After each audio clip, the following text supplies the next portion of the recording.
বৈষম্য বিরোধী ছাত্র আন্দোলনে রংপুরে আবু সাইদ হত্যা মামলায় গ্রেপ্তার দুই পুলিশ সদস্যকে আদালতে নেওয়া হয়েছে।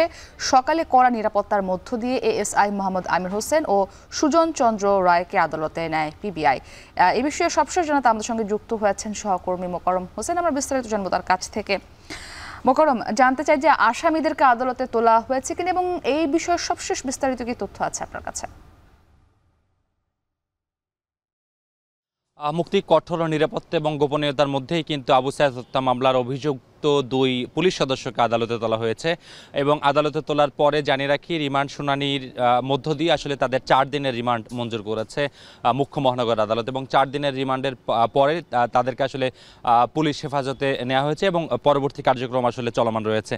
জানিয়ে রাখি, গতকাল সন্ধ্যায় মেট্রোপলিটন পুলিশের তরফ থেকে আবু সাইদ হত্যার ঘটনায় অভিযুক্ত দুই পুলিশ সদস্য এএসআই আমির আলী এবং কনস্টেবল সুজন চন্দ্র রায়কে পিবিআই এর কাছে হস্তান্তর করে এবং পুলিশ কর্তৃপক্ষ আমাদেরকে জানিয়েছে যে তদন্তকারী কর্মকর্তার আবেদনের প্রেক্ষিতে এবং তদন্তকারী কর্মকর্তার জিজ্ঞাসাবাদের প্রয়োজনীয়তার প্রেক্ষিতেই তাদেরকে আসলে পিবিআই এর হাতে তুলে দেওয়া হয় এবং এতদিন তারা কোথায় ছিলেন এমন প্রশ্নের জবাবে পুলিশের পিবিআই এর যে পুলিশ সুপার রয়েছেন তিনি বলেছেন যে তারা মেট্রোপলিটন পুলিশের কঠোর নজরদারিতে ছিল এবং সেই নজরদারির ফলে যখনই প্রয়োজন পড়েছে তাদেরকে গ্রেফতার দেখানো হয়েছে। মুক্তি, জানিয়ে রাখি, আবু সাইদের হত্যার ঘটনা কিন্তু দেশজুড়ে কোটা সংস্কার আন্দোলনকে ভিন্ন মাত্রায় নিয়ে যায় এবং সেই আন্দোলন কিন্তু আবু সাইদের মৃত্যুর পরেই বারুদের মতো পুরো দেশে ছড়িয়ে পড়ে।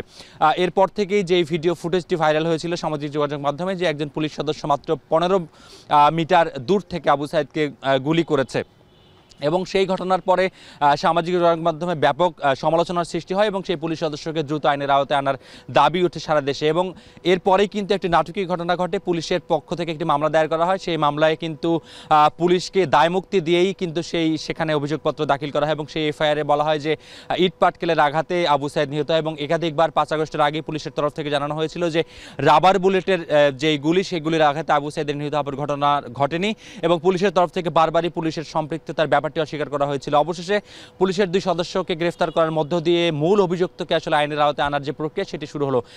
আবু সাইদের ভাই বাদী হয়ে 18 আগস্ট রংপুর মুখ্য মহানগর আদালতে মামলা করেছিল এবং সেই মামলার 17 জনকে আসামি করা হয়েছিল এবং সেই মামলার পরে তাজার থানাকে মামলাটি আমলে নিয়ে তদন্তের নির্দেশ দেয়। তার প্রেক্ষিতে কিন্তু গতকালকের যেই পুলিশের দুই সদস্যকে গ্রেফতারের ঘটনা সেটি ঘটে এবং আজকে রিমান্ড মঞ্জুরের পরে কিন্তু 4 দিনের জিজ্ঞাসাবাদ, সেই জিজ্ঞাসাবাদের পরে মূলত তাদেরকে আবার আদালতে তোলা হবে।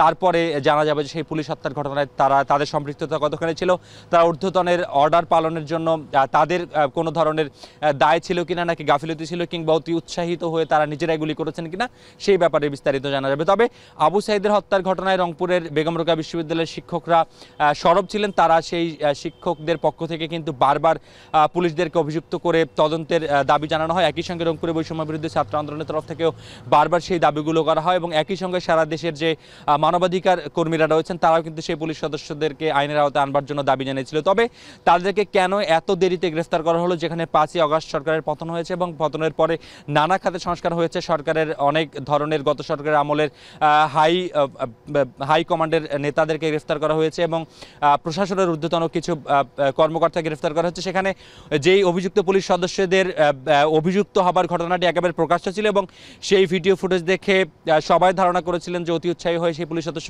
গুলি করেছে এবং হত্যার ঘটনায় তাদেরকে আরও আগেই গ্রেফতার করার দরকার ছিল, এমন দাবি কিন্তু সারা দেশেই ছিল।